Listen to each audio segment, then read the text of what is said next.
Series में आपको जो कुछ भी बताया जा रहा है इसे बहुत ध्यान से आप समझेंगे और इम्प्लीमेंट करेंगे तो आपका बिजनेस शुरू हो जाएगा बिना किसी एफर्ट के और आपके बिजनेस के सक्सेसफुल होने के चांसेस जो है ये पहले से कहीं अधिक बढ़ जाएंगे। तो इस सीरीज का पहला जो एपिसोड है द बैक स्टोरी, मैं रिकमेंड करूंगा कि आप वहां से शुरू करें और बारी बारी से सारे एपिसोड जो है उन्हें समझे, इंप्लीमेंट करें। और अगर आप कमिटेड है कि आपको बिजनेस करना ही करना है तो free business planning secrets black book जो है उसका लिंक डिस्क्रिप्शन में, वहां से आप ले लेंगे। इससे आपका बिजनेस शुरू हो जाएगा बिना किसी एफर्ट के और आपके सक्सेस के चांसेस जो है पहले से कहीं अधिक बढ़ जाएंगे। तो अब हम बात करने वाले हैं फ्यूचर ट्रेंड स्टेटमेंट की। होता क्या है, लोगों का टेस्ट जो है ये हर कुछ सालों में बदल जाता है। जैसे म्यूजिक इंडस्ट्री जो है वही ले लीजिए, आज से 100 साल पहले जो गाना बहुत सुपर हिट हुआ करता था, आज के टाइम में वो गाना आप चलाएंगे तो लोगों को वो पसंद नहीं आएगा। बट आज जो लेटेस्ट गाना है वो जो है जो कि बहुत सुपर हिट हुआ है, उन गानों में जो भी कपड़े दिखाए गए हैं, जो घड़ियां दिखाई गई हैं, जो गाड़ियां दिखाई गई हैं, जो जूते दिखाए गए हैं, वो बहुत हिट होंगे, बहुत चलेंगे। तो इस तरह से अगर आप टेस्ट लोगों का समझ ले तो आपको अपने बिजनेस में कस्टमर के टेस्ट के हिसाब से उसको प्रोडक्ट या सर्विस प्रोवाइड कराने में आसानी होगी। तो आपको जो है इससे फायदा होगा। अब बात कर लेते हैं ट्रेंड्स की। जैसे पहले क्या होता था, वर्ल्ड वॉर 1 से पहले महिलाएं जो वो सिगरेट नहीं पीती थी, लड़कियां जो सिगरेट नहीं पीती थी। तो अब क्या हुआ, मार्केटर जो है उनको ये जिम्मा दिया गया क्योंकि कंपनीज को तो सेल बढ़ानी है। तो मार्केटर्स जो है उन्होंने मूवमेंट चलाया टॉर्च ऑफ फ्रीडम, और जो भी इन्फ्लुएंसर फीमेल्स उसमें समय थी, मतलब उस समय इन्फ्लुएंसर नहीं कहा जाता था, लेकिन हाँ बहुत पॉपुलर जो फीमेल एक्ट्रेस वगैरह थी, सेलिब्रिटी वगैरह थी, उन सबको पब्लिकली सिगरेट पीते हुए दिखाया गया।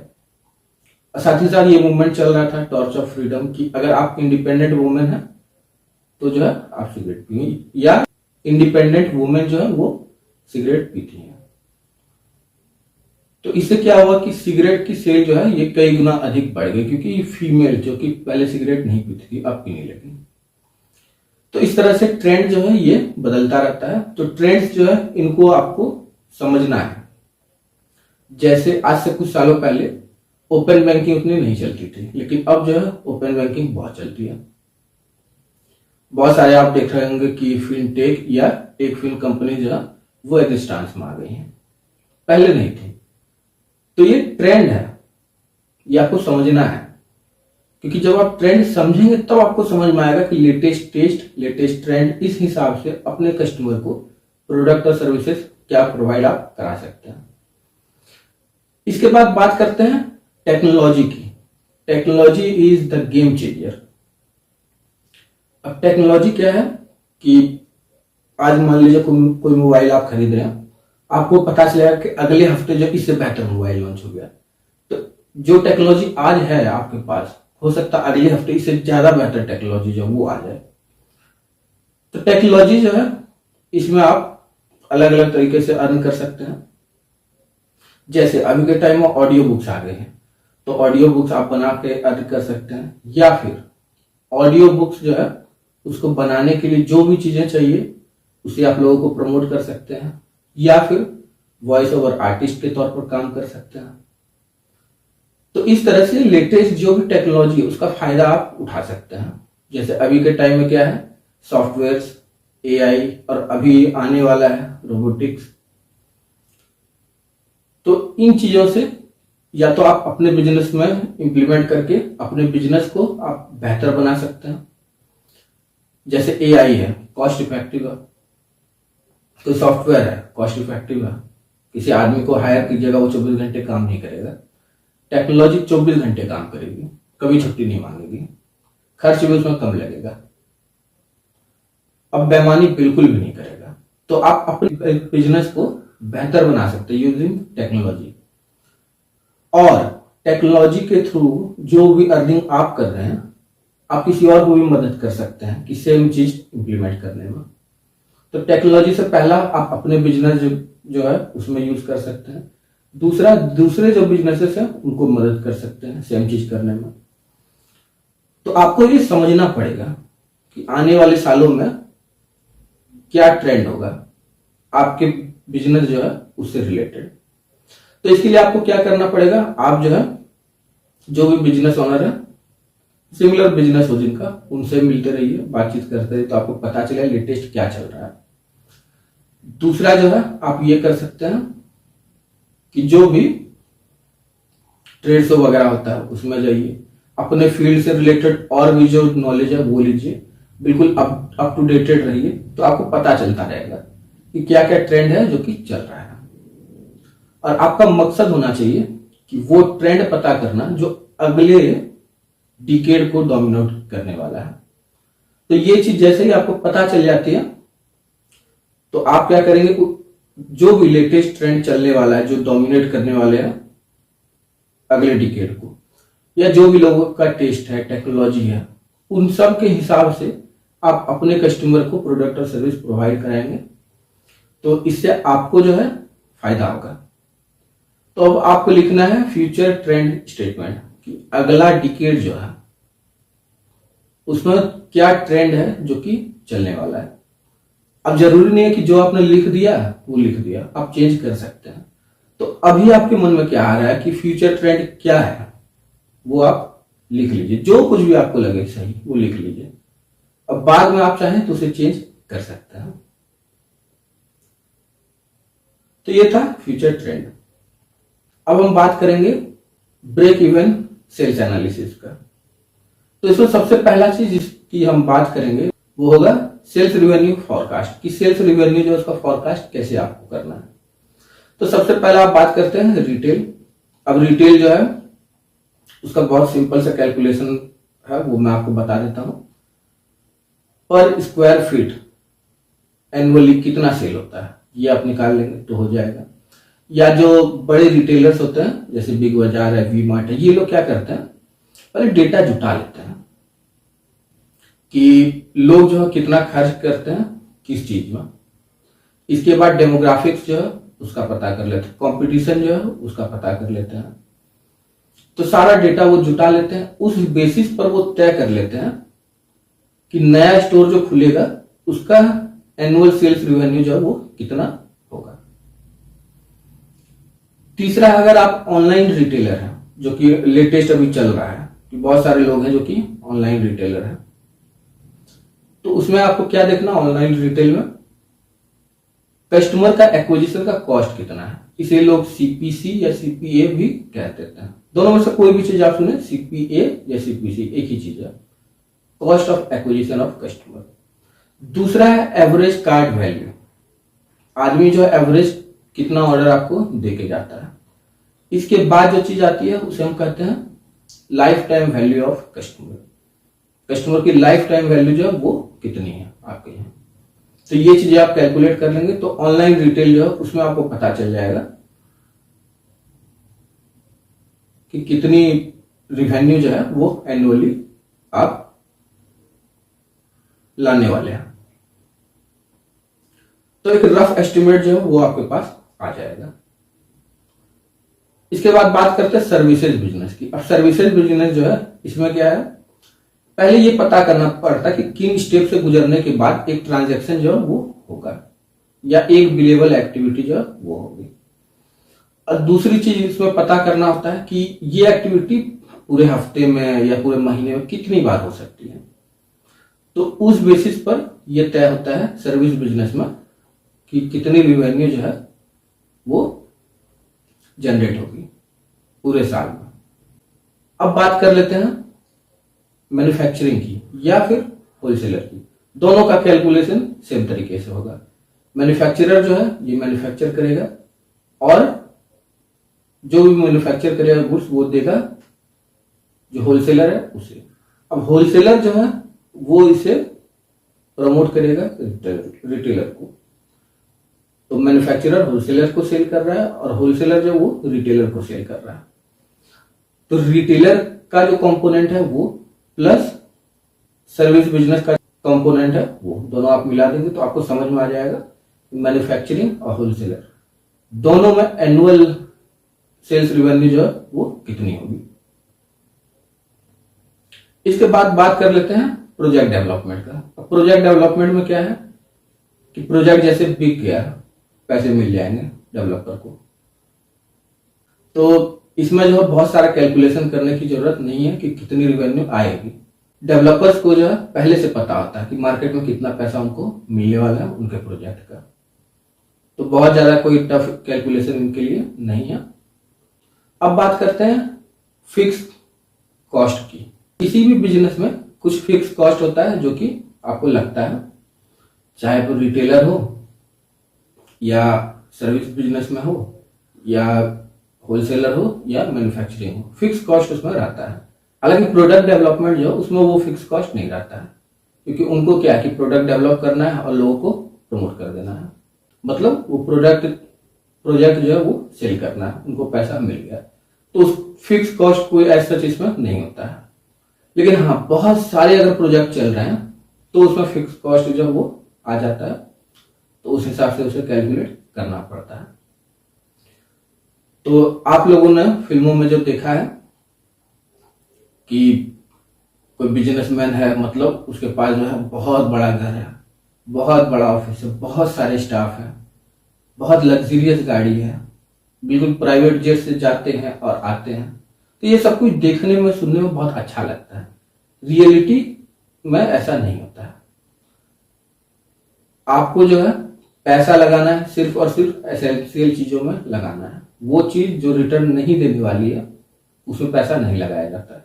तो ये नॉन एसेंशियल चीजें होती है कि बहुत बड़ा ऑफिस, बहुत सारा स्टाफ, ये नॉन एसेंशियल चीजें होती हैं। असल में स्टाफ रखा जाता है इसलिए कि आपको टाइम का ट्रेडिंग जो है वो ना करना पड़े। आपकी कोई बिजनेस है, उसमें स्टाफ है, वो काम कर रहा है लगातार, तो सिस्टम जो है उसके हिसाब से लोग चल रहे हैं और लोग जो है वो सिस्टम को चला रहे हैं। तो स्टाफ रखने से क्या होता है कि आपको जो है टाइम का ट्रेडिंग नहीं करना होता है। वो चीजें जिससे आपको अभी तुरंत कोई फायदा नहीं है, या वो चीजें छोटी मोटी चीजें जिसमें लटक कर आपको फायदा नहीं है, उन चीजों को आप आउटसोर्स कर देते हैं, और जो सबसे फायदेमंद चीजें होती है वही आप करते हैं। बाकी चीजें जो वो आउटसोर्स हो जाती हैं, तो इससे टाइम जो है वो बढ़ जाता है। अब 100 लोग आए और 100 लोग जो है उनका स्पेशलाइजेशन अपना अपना है कि कोई किसी चीज में एक्सपर्ट है, कोई किसी और चीज में एक्सपर्ट है, तो ये लोग काम कर रहे हैं। 100 लोग 8 घंटे काम कर रहे हैं, 800 घंटे का काम हो रहा है। काम भी बहुत अच्छा हो रहा है क्योंकि इनका स्पेशलाइजेशन है उस चीज में, इनको नॉलेज है उस चीज में। तो क्या हुआ कि काम भी अच्छा हुआ, टाइम भी कम लगा। उसी तरह घर में हम स्टाफ रखते हैं, क्यों रखते हैं? आउटसोर्सिंग के लिए, टाइम, अपना टाइम जो है वो बचाने के लिए, टाइम और अटेंशन बचाने के लिए। तो बिजनेस में जो है नॉन एसेंशियल चीजों पर आपको खर्च नहीं करना है, और अगर इन चीजों पर आप खर्च करेंगे, मान लीजिए कोई भी आदमी है जो कि बिजनेस में नया नया इन चीजों में उसने पैसा लगा दिया, तो क्या होगा, बाद में पता चलेगा कि एसेंशियल चीजों के लिए पैसा बिजनेस में नहीं है, तो बिजनेस क्या होगा, उसको ऑपरेट करने के लिए पैसा बचेगा ही नहीं, वो बिजनेस जो है वो बंद हो जाएगा फाइनली और अल्टीमेटली। इसलिए आपको ध्यान में रखना है कि बिजनेस जो है उसमें क्या करना है, आपको कॉस्ट कम रखनी है, तब जाकर रिवेन्यू आएगी तो बिजनेस प्रॉफिटेबल होगा। अदरवाइज कॉस्ट बहुत ज्यादा हो जाएगी तो बिजनेस जो है ये लॉस मेकिंग हो जाएगा, ये प्रॉफिटेबल नहीं होगा। और नुकसान लगाकर आप कितने दिनों तक चला सकते हैं? बहुत दिनों तक नहीं चला सकते हैं। तो इसीलिए इन चीजों का आपको ध्यान रखना है। तो मैं जो है स्टाफ रखूंगा इसलिए ताकि काम जो है वो बढ़िया हो और मुझे समय ना लगे उसमें।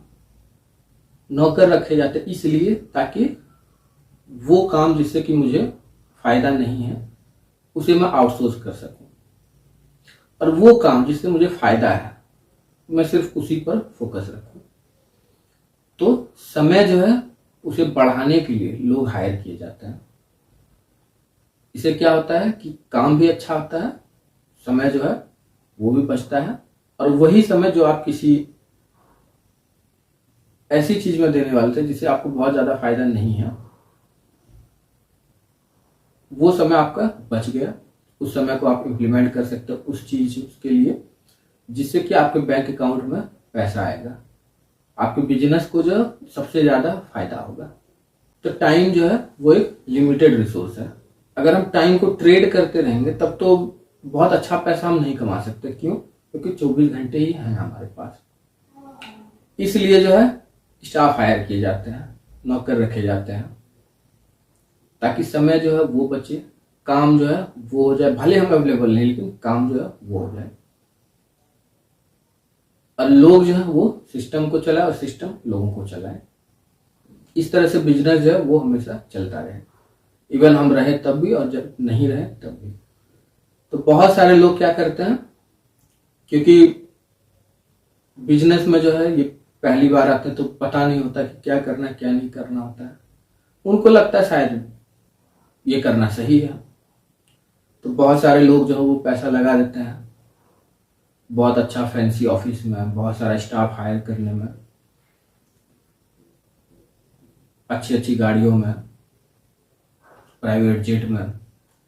तो इन चीजों में पैसा लगा देते हैं, और फाइनली बिजनेस में पैसा लगाने का जो वक्त आता है उस वक्त में पैसा बचता ही नहीं है,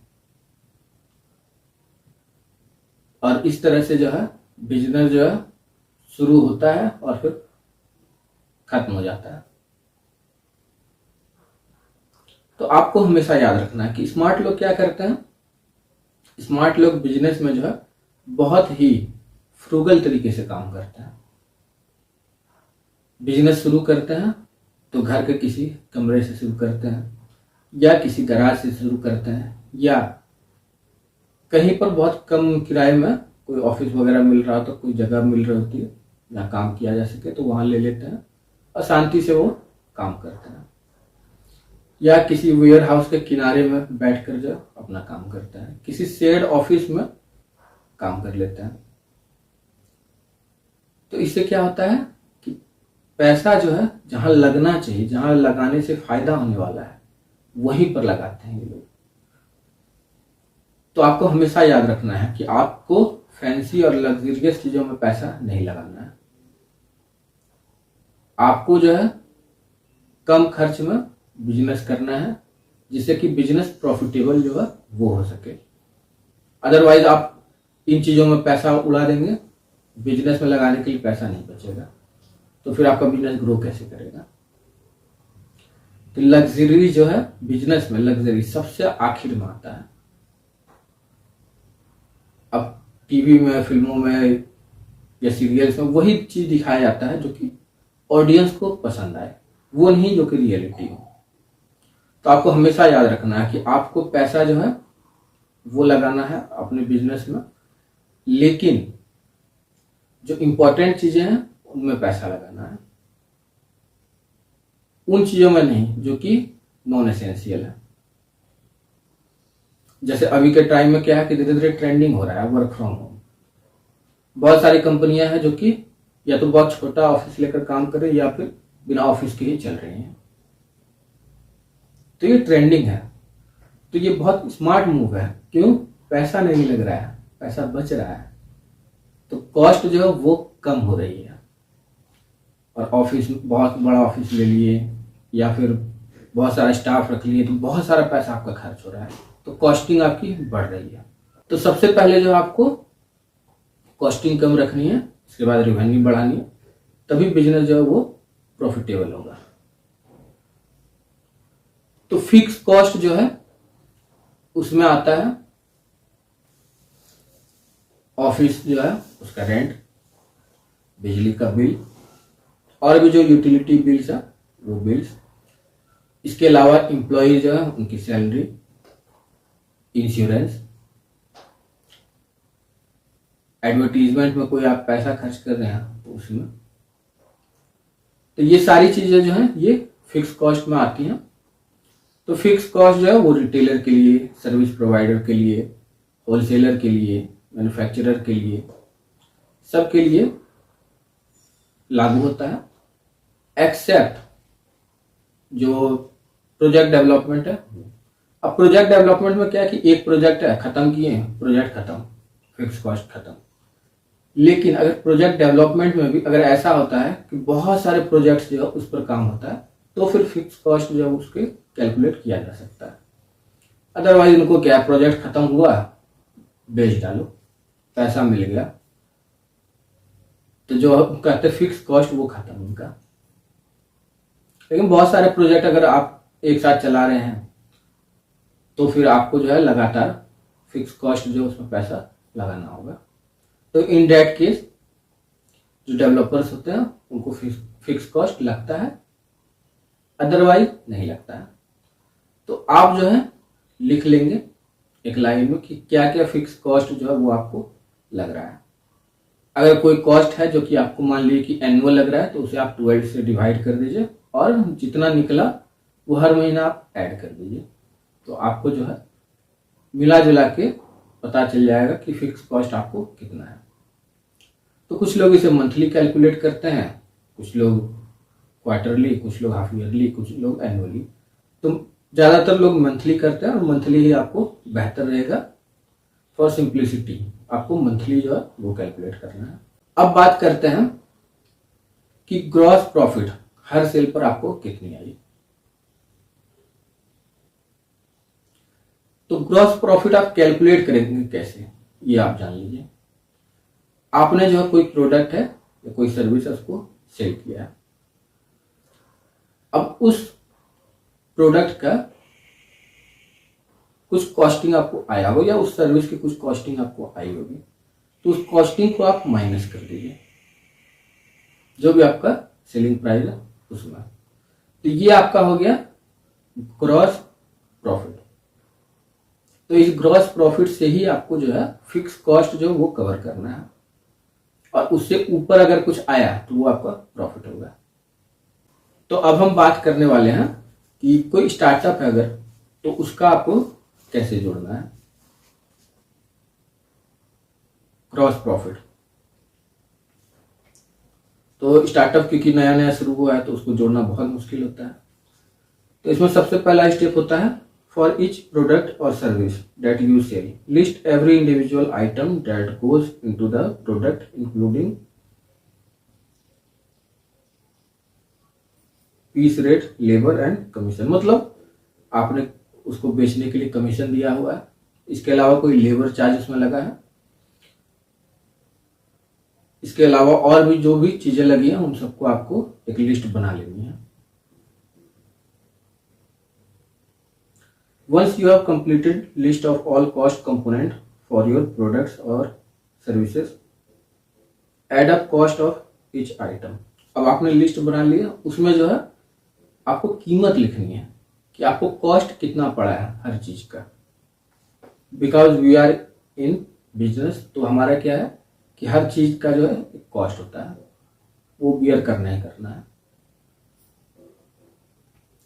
इसके बाद कहा जाता है कि right selling price of item below the total cost of the item. मतलब आइटम का जो भी आपको कॉस्ट पड़ा वो पहले लिख लीजिए। इसके बाद जो है उसके नीचे आप सेलिंग प्राइस लिख लीजिए कि आप कितने में उसे बेचा है या इन फ्यूचर आप कितने में उसे बेचेंगे, सेल कितने में करने वाले हैं आप, वो आपको लिख लेना है। इसके बाद कहा जाता है subtract the total cost from selling price to derive gross profit from each sale of that item. मतलब घूम फिर करके वही बात है कि आपने कितने में बेचा उसमें आप माइनस कर दीजिए कॉस्ट को, तो ग्रॉस प्रॉफिट जो है वो आपको मिल जाएगा। Divide the selling price into gross profit to derive gross profit percentage for each product. तो सेलिंग प्राइस जो भी है उसे आप डिवाइड कर देंगे ग्रॉस प्रॉफिट से, तो इसे कहा जाता है ग्रॉस प्रॉफिट परसेंटेज। तो हर प्रोडक्ट का जो है ये आप ग्रॉस प्रॉफिट परसेंटेज निकाल लेंगे बहुत आराम से।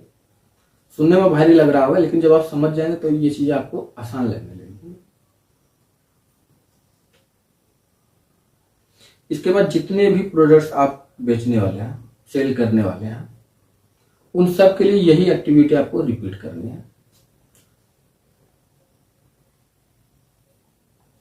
और अगर आपके पास 4 या 5 या उससे ज्यादा इंडिविजुअल प्रोडक्ट्स हैं, तो ऐसा कहा जाता है कि बेहतर होगा कि आप जो है उनका ग्रुप बना ले, ग्रॉस प्रॉफिट परसेंटेज के हिसाब से, ना कि इंडिविजुअल प्रोडक्ट के हिसाब से। इसके बाद कहा जाता है write down how much total amount of sales you expect for each product और प्रोडक्ट ग्रुप। मतलब कितना सेल है आप एक्सपेक्ट करते हैं कि आपको आएगा, क्योंकि अभी तो आपका स्टार्टअप है, जीरो से आपने शुरू किया फ्रॉम स्क्रैच, तो आप एक्सपेक्ट कितना करते हैं वो लिखिए। लेकिन ये एक्सपेक्टेशन जो है ये एनालिटिकल होना चाहिए। कभी भी अनएक्सपेक्टेड जो चाहत है आपकी, उसको आप बाहर मत आने दीजिए। एक एक्सपेक्टेड जो सेल होगी वही आपको मानना है। इसका कहा था multiply gross profit percentage by total sales to derive gross profit for each product. तो ग्रॉस प्रॉफिट परसेंटेज जो आपने निकाला,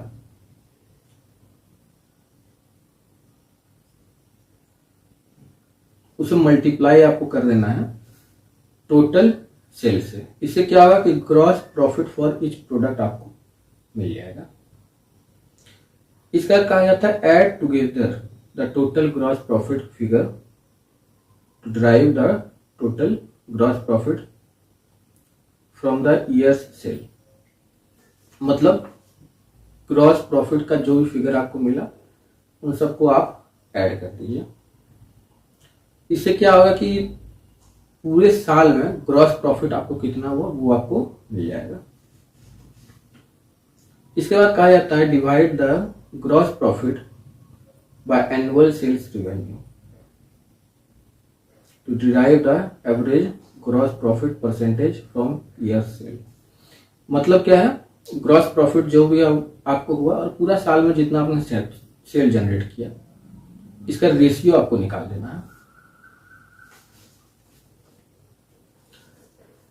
तो इस तरह से जो है आप किसी भी स्टार्टअप के लिए gross profit on each sale calculate कर लेंगे।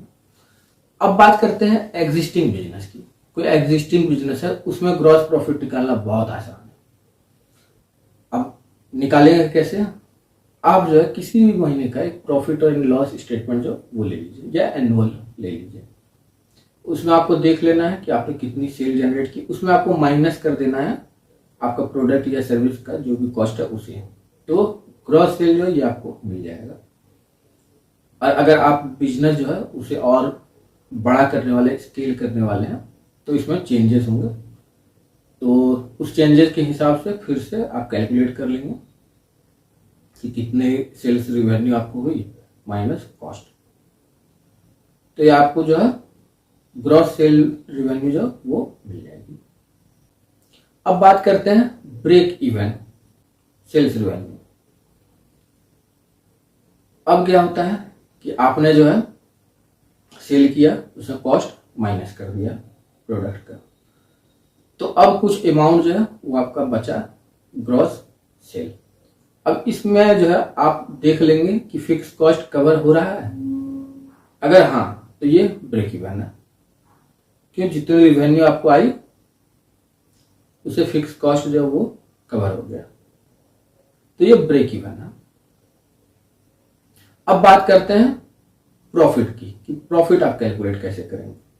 अब जैसे ग्रॉस सेल रिवेन्यू, उसमें आपने माइनस किया फिक्स कॉस्ट, तो अब कुछ अमाउंट जो वो निकल के आया, तो यू आर वेरी लक्की, क्योंकि कुछ अमाउंट अगर निकल के आया तो वो जो है वो आपका प्रॉफिट है, क्योंकि ग्रॉस सेल रिवेन्यू जितनी भी है उसमें फिक्स कॉस्ट माइनस करने के बाद कुछ बचता है, दैट इज योर प्रॉफिट। अब मान लीजिए आपको प्रॉफिट ना हो, आपको लॉस हो जाए, तो अब आप क्या करेंगे? आप इस पूरे कैलकुलेशन को फिर से एक बार देखिए कि कहीं कोई नंबर आपने गड़बड़ तो नहीं कर दिया, कि कैलकुलेशन में तो कुछ आगे पीछे नहीं हो गया। एक बार, दो बार, तीन बार इसे चेक कीजिए, क्योंकि इसमें क्या होता है कि बहुत टफ मैथ का कैलकुलेशन है। तो कोई मैथ में अच्छा है तो उससे एक बार जुड़वा के देखिए कि सही है कि नहीं है। इसके बाद भी अगर आपको लगता है कि आप लॉस में हैं, तो आपको जो है या तो सेल्स वॉल्यूम बढ़ानी होगी या कॉस्ट जो है उसे कम करना होगा। तीसरा तरीका है कि आप जो है अपना सेलिंग प्राइस जो वो बढ़ा दीजिए, लेकिन इससे आपके पास कस्टमर जो वो कम हो जाएंगे। तो प्राइस जैसे जैसे बढ़ती है, नंबर ऑफ कस्टमर्स कम हो जाते हैं, और जिस बिजनेस के पास जितना ज्यादा कस्टमर है वो उतना ज्यादा विन विन पोजीशन में होता है। इसलिए तीसरा चीज जो है मैं रिकमेंड आपको नहीं करूंगा। आप कोशिश कीजिए या तो कॉस्ट कम हो जाए या सेल बढ़ जाए। इस तरह से जो है आपको अपने बिजनेस में प्रॉफिट लाना है। तो उम्मीद करता हूं कि आज जो कुछ भी मैंने बताया वो आप लोगों को समझ आ गया होगा। और अगर आप कमिटेड हैं कि आपको बिजनेस करना ही करना है, तो free business planning secrets black book जो है उसका लिंक डिस्क्रिप्शन में, वहां से आप ले लें।